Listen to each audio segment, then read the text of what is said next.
Yo, what's good, everybody? It's Hype Magazine live session. We're here at Westlake Studios with Mr. J.R. Rotem. He is an amazing super producer. You've seen him. I don't know, Jason Derulo, Rihanna, take your pick. The man has been instrumental in music for some of the major stars. And it's a beautiful facility. Thanks for having us today, man. I really appreciate it. Okay. So from the outside looking in, since we don't get a chance to talk to many serious producers, we have beat makers and then there are producers. Right. From the outside looking in, talk to us about J.R. Rotem. Well, I think it's a good distinction that you make between beat makers and producers. A lot of producers actually start off as beat makers, and in some genres of music, actually, beat making is enough to be the producer. You know, a lot of times, like, you know, a lot of hip hop songs that you might hear, urban songs, you're really hearing like the rapper over the beat, and the producer who, you know, is the one who made the beat, and the special sonics and the sound that they're giving, that is producing, you know, to a lot of people. Now, in other genres, more so pop and other things like that, a producer is a little bit more of a wider scope. He may be the one who is making the beat, but in the case of, you know, great producers like, say, even Rick Rubin or Dr. Dre or Quincy Jones, you know, who are obviously mega producers, those guys aren't necessarily the ones who program the beats. They aren't necessarily the instrumentalists. They're the guys who are a little bit more like, say, like an orchestra conductor of a symphony. They're not the person playing the violin or the cello. They're the person who's conducting, who's kind of overseeing the whole thing. They might be the ones who hire the different instrumentalists to get a different sound. So, and this is maybe a little bit more true back in the day when things, you know, now things are so done on synths, but back in the day, you know, when you have like Quincy Jones making a Michael Jackson album, he's thinking to himself, okay, I'm going to bring in this guy as a keyboard player and this guy as a guitarist because I know I'm going to get a certain sound, and this guy is a drummer, and that's producing. So today, you know, with everyone having laptops and computers, the role of the producer is a little bit more, it could be just literally the guy who programmed the beat. A lot of songs are also done as collaborations, so you might have one guy who did the drums, another guy who did this, or maybe even one guy who did the beat, but another guy who sort of oversees it and might tell the guy who made the beat, hey, let's change those chords, let's change those sounds. And so I think a producer, to me, a good analogy is kind of like the director of a movie. The director of a movie is guiding the actors, getting the right performances. He's, you know, making sure that the screenplay is right and all that kind of stuff. So the producer is the one who is not only making sure the music is right, but making sure the song is written correctly, guiding the songwriters to write the song. He might be the one who is kind of knowing, okay, we're going to be writing this song, and I'm going to be sending it to this artist. So guiding the songwriters, hey, I think we need to make the song a little bit more like this because the particular artist that we're shopping to is going to have this perspective. Then once you're with the artist or the vocalist, it's getting the best performance out of them. So it's, you know, telling them, hey, sing this a little bit more like this, and getting a whole bunch of takes, and then afterwards in post-production, editing it. So it's really the person who's overseeing the song from start to finish. That's, you know, kind of what producing is. And again, it depending on the artist and depending on the song, it can involve all of those things, or it can involve just a few of those. Okay, all right. So now you're partnered with Warner Music to do some things with youngsters. Yep. As far as, can we talk about that? Of course. That's very important. Yeah, I mean, part of the, you know, every producer kind of has a little bit of their own path. Everyone has sort of their fortes and you know, the things they're known for and stuff like that. You know, one of the things I'm known for is being very musical. I have a jazz and classical background. But another thing I think that separates me from other producers and other hit makers is the fact that for a while now, since 2007, one of my big focuses has been, you know, having joint venture labels with major labels and breaking new acts. You know, it started with Sean Kingston, who was my first artist, and then it went to Jason Derulo, and Ayaz, and a couple other people, Man, and a few other artists. And now I have a new joint venture with Warner called Lyon Estates, and the function is really the same as finding brand new talent, developing it, and putting it out into the world. So that takes up a big part of my focus. I still enjoy, producing for the superstars out there and that kind of stuff, but there's something very rewarding about finding, brand new talent that's super hungry, that's super humble, and sort of guiding them and helping to shape them and give them like a sonic sound, help with their identity, that kind of stuff, and seeing it really build from the ground up. So that's what I'm doing right now, and the partnership, as you said, is with Warner. Okay. So you started out as a concert pianist, classical pianist. Yep. In the traditional music sense, and then I was watching your interview. I think it was with Billboard, and you started to explain what interested you in the more urban versions or the more bottom heavy type of things, including rap. Could you just recap that for me real quick and give me a little transition to? Yeah, well, as far as my roots I mean, I was always a fan of hip hop when I first heard it. So yeah, when I was growing up, from age 4 until the end of high school, I was doing classical piano lessons. But I was listening to pop music and, specifically like listening to whatever the hip hop was of the day. And then I went to Berklee College of Music, and that's when I got immersed into jazz. But the entire time I was always into kind of keyboards and sequencing, and I didn't really think that I could be a hip hop producer. I didn't really connect the two. But then when I started really, really like listening to the music, specifically of Dr. Dre, everything he was producing, I was just really like, whoa, like what's, obviously there's the rap that's happening, but who is making these beats, like these sonics? I just was really, really attracted to that. And so I wanted to kind of do my own version of that. And I remember one of my early goals was to move to LA and be the keyboardist for Dr. Dre and kind of follow in the footsteps of, at the time, was Scott Storch was his main keyboard player. So that sort of made me feel like, whoa, it's kind of possible to take what I do, which is, play keyboards, and then kind of combine that into actual hip hop production. But what ended up happening was I did a couple sessions with Dre, and I did play keys a couple times, but it didn't really pan out into this full-time gig. And I was lucky enough to have a great manager at the time who said, you know what, you're not going to be the keyboardist for another producer. You're going to be your own producer. You're going to make your own stuff. Right. So that's kind of where it started out. And just when I first got in the game, I just had an amazing couple first years where before I was even making hits, I was just placing tons and tons of beats for G Unit, for Snoop Dogg, for all these people, for D12, all this kind of stuff. So that's really how it started off. And then Rick Ross, and just was really, really deep in the game of the urban thing before I went to pop. And you were street teaming your own joints. Now, you were just handing out beat CDs to whomever. That's true. Yeah. Before I even moved to LA, I mean, there was these conventions called, like, I think it was Urban Music Convention in Texas, and that kind of stuff.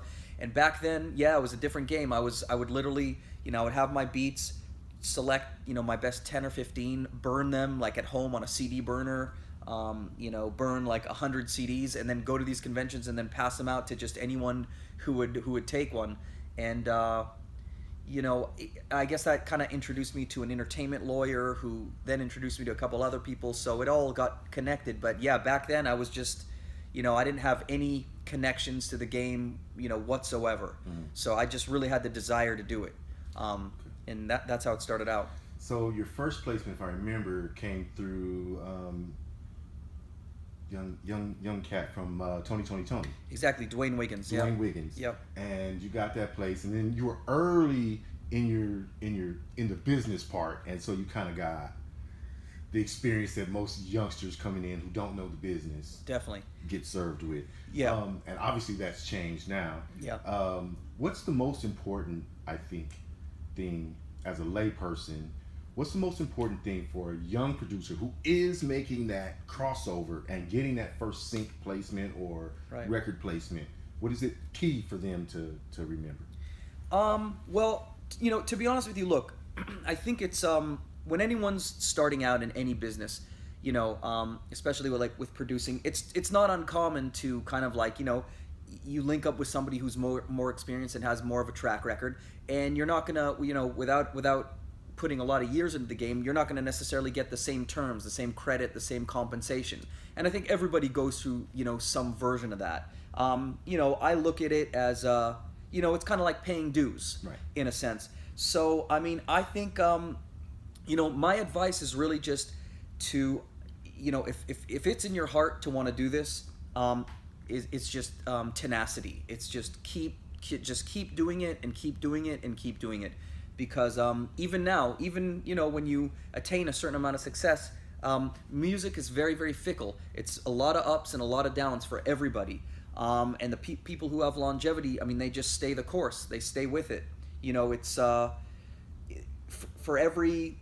You get a lot of no's for every one yes. That's just being in the creative industry. That's just really how it is. That's, it's not like a 9-to-5 business where it's... your salary is promised and everything is steady. It's the exact opposite. There's a lot of fluctuations. So, and music is very, very, it's now the place that it's in right now is even more competitive and it's more difficult. And my best advice is, you just have to stick with it. If you love it, you have to stick with it. Cause I know even for myself, even after I had certain highs, there's a lot of lows too. And what gets you through it is just, you love what you do, and you have faith and you keep working hard, and you never know when the next break is going to come around, and different wave and like different opportunities and that kind of stuff. But you really have to stick with it, because there's a lot of rejection that comes with it. And if you kind of like take a few rejections and be like, okay, let me give up, then you won't get anywhere. Now, having said that, it's like you got to really have it in your heart to want to do, because if you only sort of want it, I just think it's too competitive, and you're going to be dealing with too much rejection to get you through it. It's almost like you have to feel like I have to do this. There's nothing else I want to do or I can do. I think, at least for myself. Maybe other people have a different kind of karma, and maybe they're a little bit luckier. But for me, it's always taken just nonstop, steady work, like just working through the lows. So, intestinal fortitude is basically the order of the day. Yeah, for sure. Do it for love. It needs to be something that you would do for free. It also has to be like air. You need it. You just have to have it. I think you're gonna probably get a similar answer from almost everyone. Anyone who's really, really doing it from a passionate place is gonna say that in their own words. Yeah. Okay. All right. So let's talk about tonalities and things like that. So Berkeley music, you did Boston, right? Yeah, correct. It was in Boston. Yep. And then you heard the West Coast sound, but you were also, so we got like Static Selector from Boston. We've got, those cats out there. Yeah. What drew you to the West Coast initially, and now brings you back full circle into more diverse music? Well, I would say, back then, there really was that division between East Coast, West Coast hip hop. Now, especially with Spotify, I mean, everything is global. I mean, there's amazing shit coming out of Atlanta and just, everywhere. I mean, really everywhere. Canada, it's a different game now. But, I grew up mostly in Northern California. So I was always attracted to, West Coast music, like back then, E40, Too Short, that kind of stuff. So I was naturally gravitating towards Snoop Dogg and everything that was happening.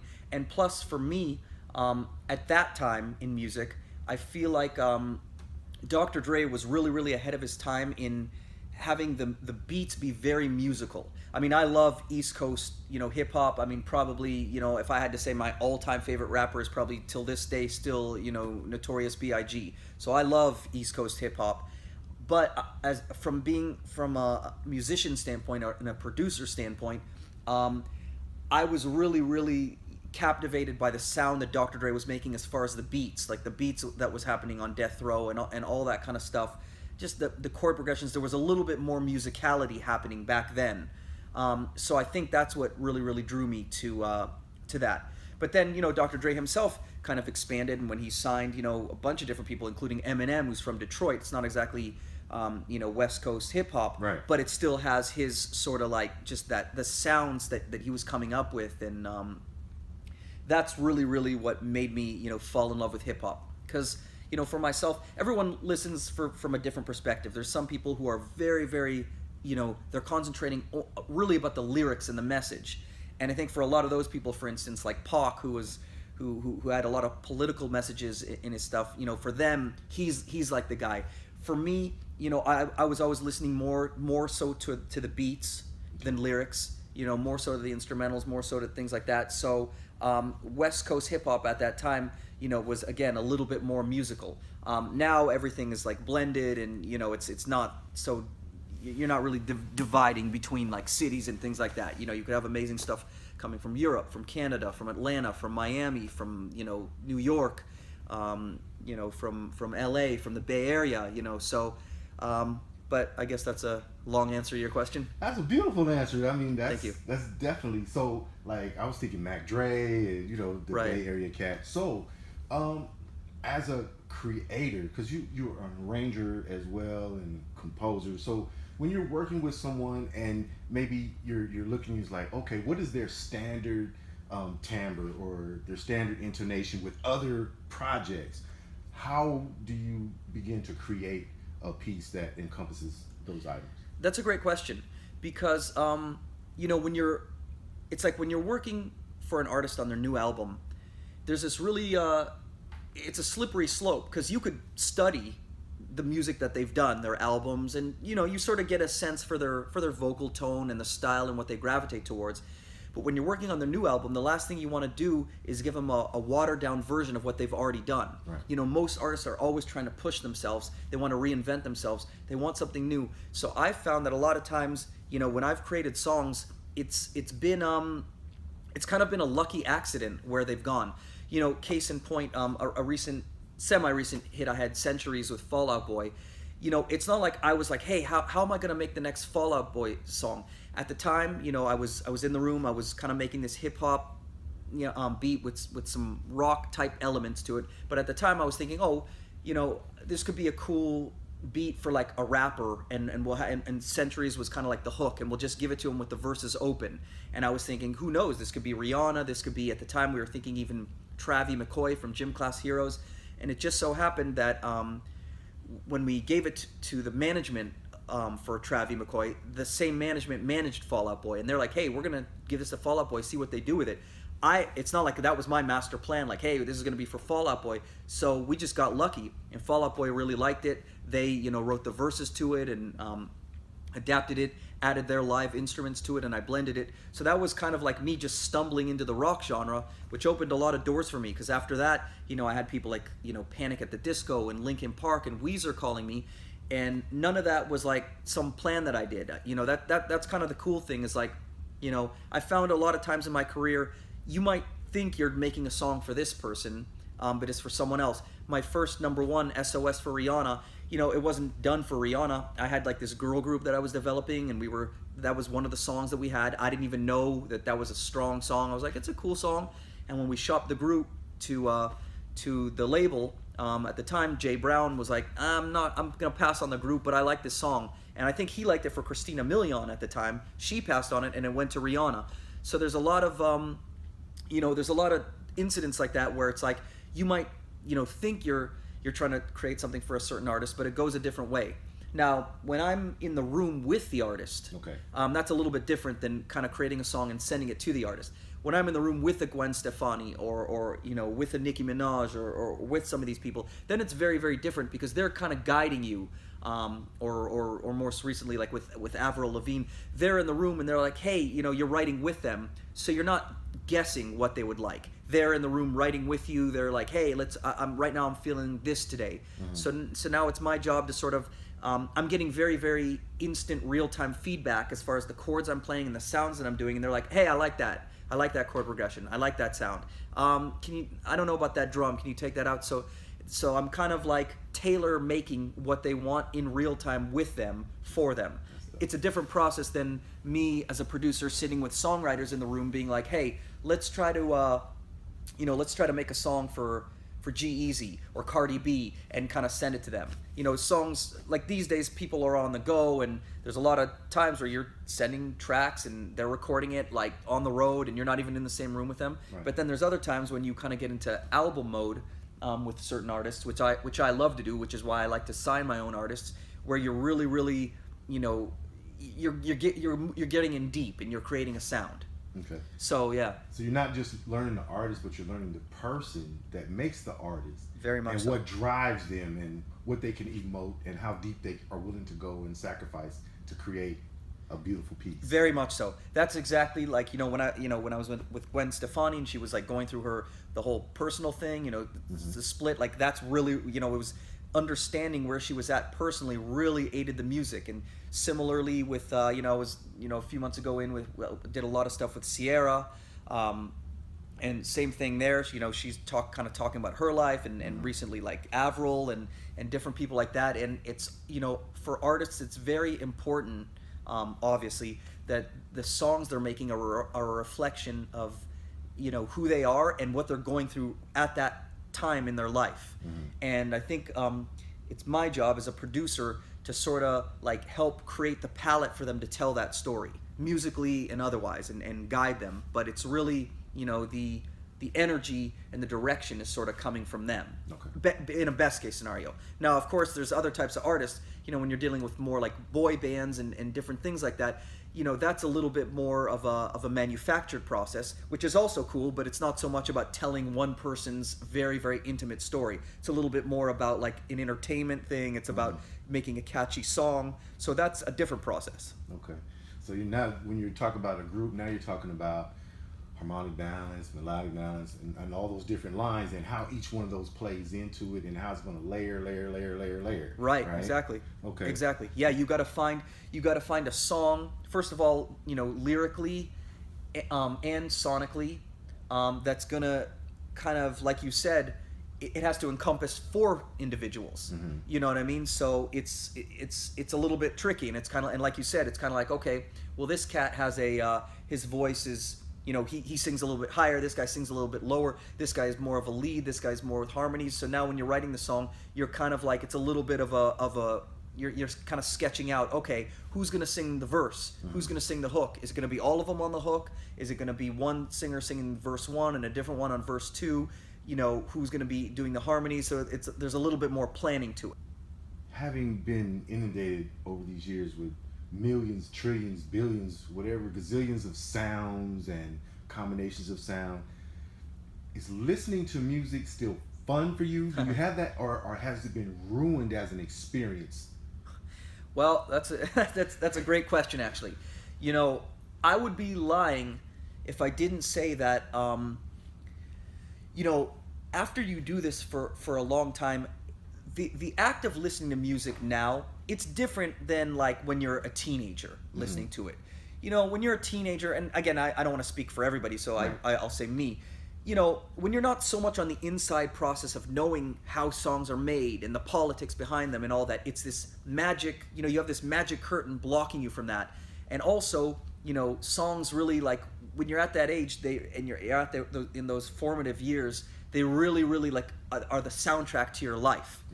Now, when you get in the game and you start making it, you still have some of that. You don't lose all of that, but I think you lose a little bit of some of that innocence, where you can no longer just listen to music purely as a consumer, because you're thinking to yourself, or at least you have to try to go back and listen to that, because naturally your ego kicks in. You're like, oh, who wrote that song? When you're listening and you're a teenager on the radio, you're not like, oh, who wrote and produced this? You're like, I just like this song. When you're in the game, you're like, oh, I wonder who wrote and produced that. I wonder, what label is that on? I wonder, first of all, you have all these kind of like political questions. Secondly, just even in the making of the music, you're like, oh, I wonder kind of like how this was put together. Like you just know too much. Having said that, I think if you completely lose your passion for music and the whole thing just becomes this kind of like just a quote unquote job, I don't think you're going to make great music. At least I know when I've fallen into the trap of sort of losing the passion and kind of just being immersed more in the ego side of things, or being competitive, or kind of just like listening, oh, well, let me listen to what's out, let me see what's hot so I can make sure to stay updated. You need to do that to a certain extent.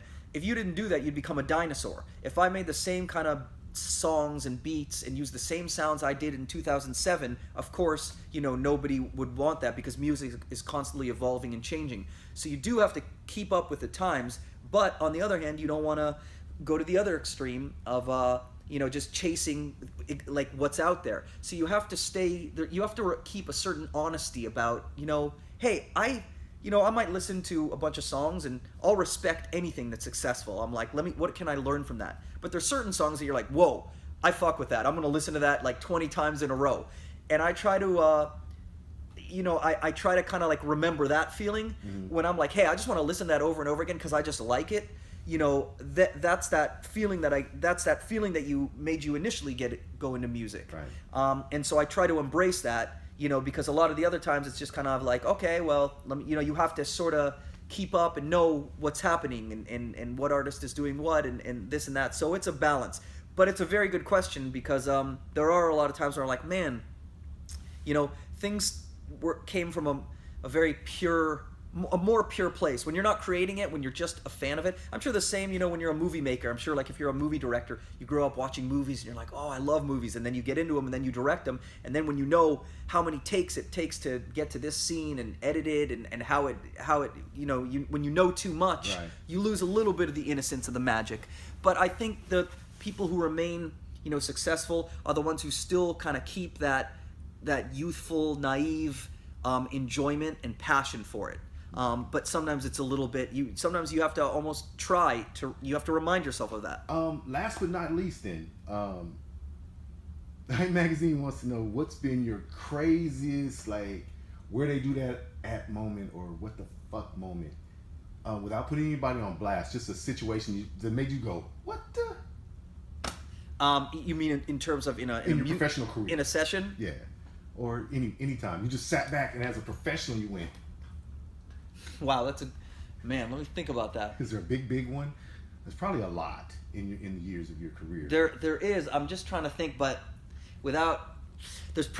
honestly, I hate to pass on that question, but the only way I would be able to answer it is to really put people on blast and things like that, and I don't want to do that. It's just not politically correct. Roger that. But and we don't gossip, so yeah, cool. It's a good question, and man, like you see some crazy stuff happen in this game, but I'll just leave it at that. Awesome, man. Thank you so much, J.R. Rotem. Beautiful facility. You make magic with music. Oh, thank you, man. I appreciate that. I really love it.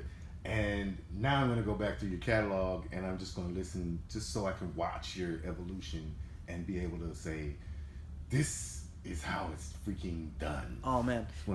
I appreciate that, man. I appreciate the love. All right. Thank you so much. Thank you.